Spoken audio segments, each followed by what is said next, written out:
Hey everyone, I'm back, Jim Burke.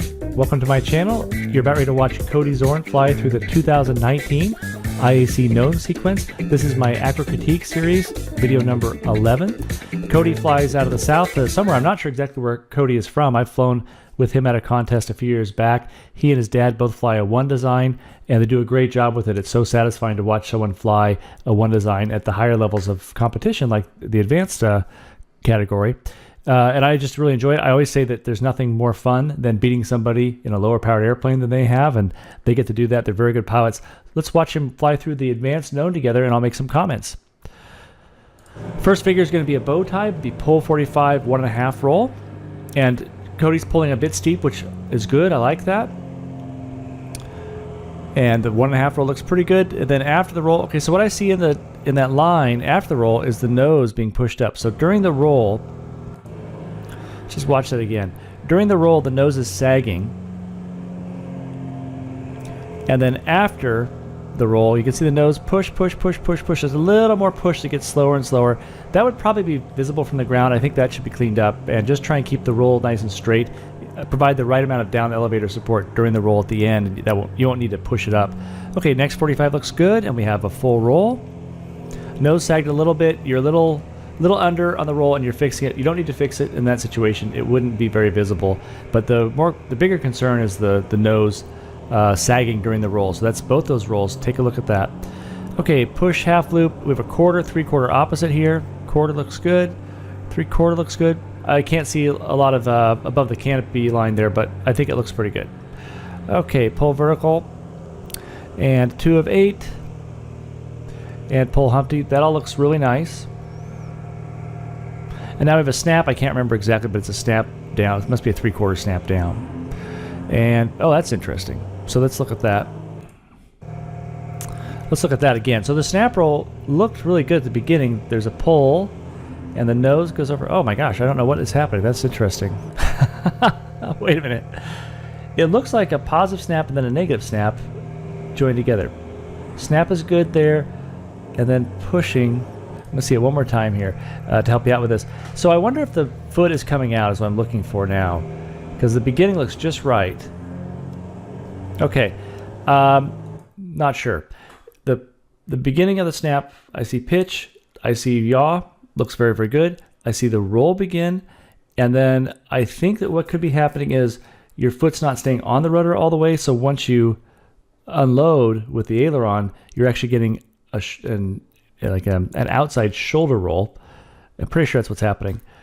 So instead of the forward stick unloading the snap and increasing the rotation, you're actually driving the rotation with aileron, and with the forward stick, you're getting a spiral, an outward spiral, as the snap would otherwise be developing. I am not 100% sure that's. I know I'm seeing something that has positive pitch than negative pitch, which is not what I would expect.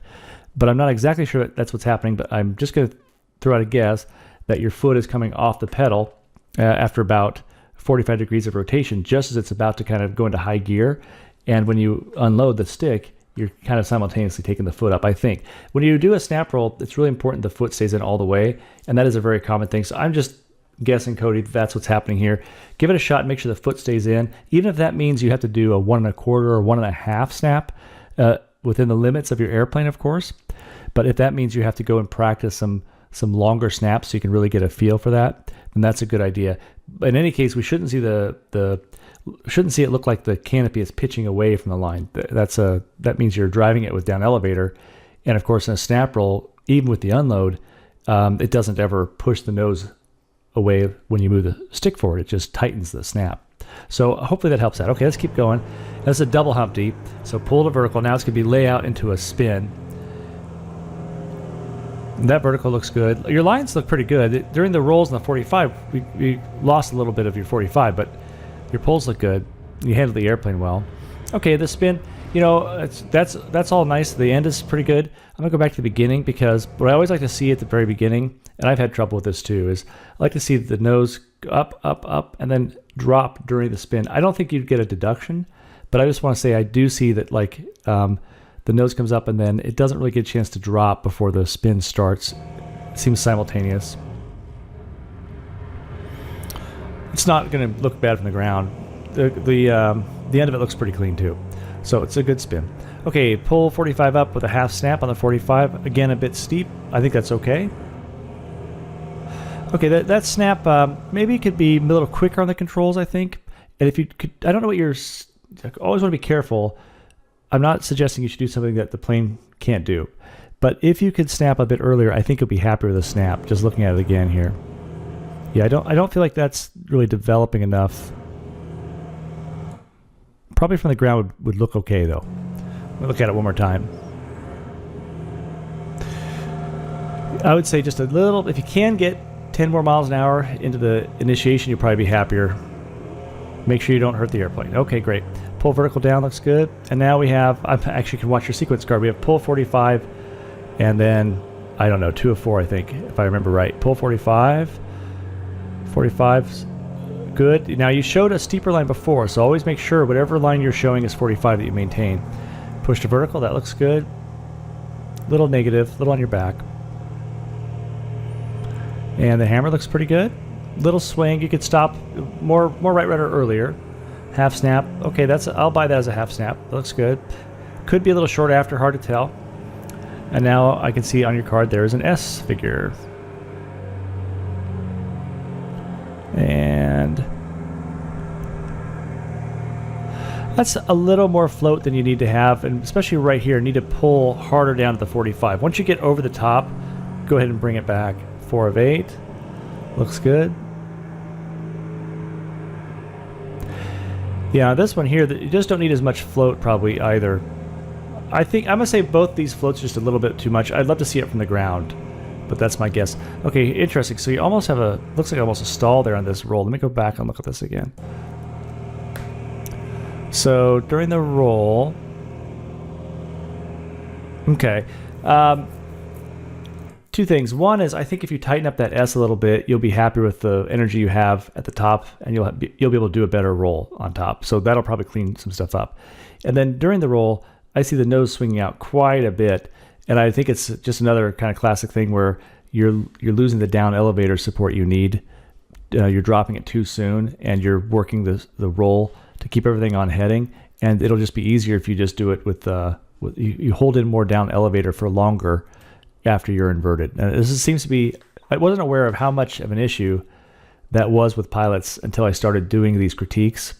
I did notice that last year, but I've really gotten into this over the last couple of months because I've been watching people fly, and it's so common that when they're doing a roll, they drop it down the elevator, they swing the nose out, and then they have to pick it back up and force the nose back over.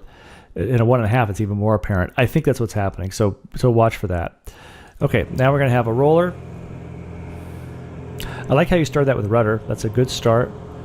And okay, a little roll there without much turn at that point, but that's the hardest part of the roller. I'm not too bothered by that. And overall, this looks like a pretty good turn rate. It's pretty constant. Yeah, I think that's really good. I actually like your roller quite a bit. I do notice that there's some points where you're not getting a lot of turn, so just keep working on that. But that's a good roller. And now a Humpty. You know, on that one, I would just do a shorter line up so you can have a tighter radius on top with more control. You would have more energy over the top, would look better. Might be a little short after there. And now we have a half loop up. 2 of 2. And on this, I don't know if you're going to try and float, but don't float. Yeah, a little bit of float. Just pull the stick back and just carve that thing up. You'll be much happier, much better speed on top. Okay, interesting. I want to watch that roll again there.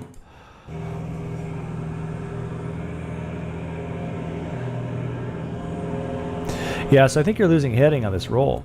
Let me see that again. Okay, I'm looking on the ground to see what I'm looking at. Yeah, losing heading. Okay, so you are losing heading. I'm going to try and figure out why you're losing heading. But usually when people are losing heading, it's again because of elevator. It's not because of aileron. And people will usually try to fix problems with rudder, but it's usually not rudder. I keep saying this, no one wants to believe me, but I really believe you can do pretty good competition rolls without rudder at all. I know it sounds crazy, but it just doesn't take as much rudder as people think. You need rudder to do it the best. But you must have aileron, obviously, and you must have really good elevator support first before the rudder is going to help you. If you don't have enough elevator support, then the rudder is not really able to make it up. You can kind of, you can get it back to something that looks correct, but it's much better if you can have the elevator in the right place first. And it doesn't take a lot of movement on either the rudder or the elevator, but it does take pressure. So that's why I use the word support. And I think from watching that you are not giving enough, as you're lifting the nose during the roll, or maybe, I can't remember what the roll is, it doesn't matter. But as you're moving the nose, I should say, but really lifting it from upright or inverted, doesn't matter, but supporting the nose, you have to do that with elevator. You can't do it with rudder. You see, it's tough to talk about. I need to do a whole video just on this. You can make up for it somewhat with rudder, but you really can't get the job done. So I would think that's where the problem is right now. And I think if I look at your flight, now that I think back to the beginning, to the first figure, and I noticed that the nose was kind of dropping during your 1.5 and your single roll on the bow tie, I'm pretty sure that you're missing elevator support in the same way throughout all of your rolls. So this is good news. I think that's just one thing you have to take care of. And the other thing I think you have to take care of is your snap roll. I did make some comments on other things like your spin, entry. Those are not huge things. Those are not deductions. Possibly the judges would like those figures as they are. But I think your rolls and your snaps are where you could put some time in. I think you could bring your scores up quite a bit. This is good. So what I usually do in this situation is I tell people to do roll drills, and you could try that. The things that work to me are to have people do very, very slow rolls. And I will have people do very slow rolls without rudder at all, and then bring the rudder in later. So that would be like a 20-second roll, a very slow roll at cruise speed and constant altitude. And you have to do a bunch of those right and left and force yourself to get those really, really tight. Then you add the rudder in a slow roll. It's going to feel really awkward to do it without rudder. It will not look perfect. I want to be clear. But then you add the rudder in, and when you add that rudder in, you think about adding pressure more than moving the nose with the rudder. That's the first drill. The next drill is I like to do linked rolls. I tell people to do 3 rolls left, 3 rolls right without stopping. And it could be at maybe half deflection. It's not good to do full deflection, maybe even less than half, but not a 20-second roll anymore. We're talking like a 5-second roll, something like that, where it's quick enough that you're not flying it through everything, but you can get your timing down a little bit. And then after that's done, you start doing full deflection rolls. But in a full deflection roll, all those movements of the stick and rudder pedals still need to be present. So it helps to practice those slowly, and helps to practice them linked. One of the neat things about doing linked rolls, I think it's fun watching somebody who's struggling with rolls. Not that you're struggling, but that when I do watch people who are struggling with rolls, is that they will oftentimes have a really bad first roll and maybe a kind of a shaky second roll, but as they continue to roll without stopping, by the third roll, they kind of get some things sorted out.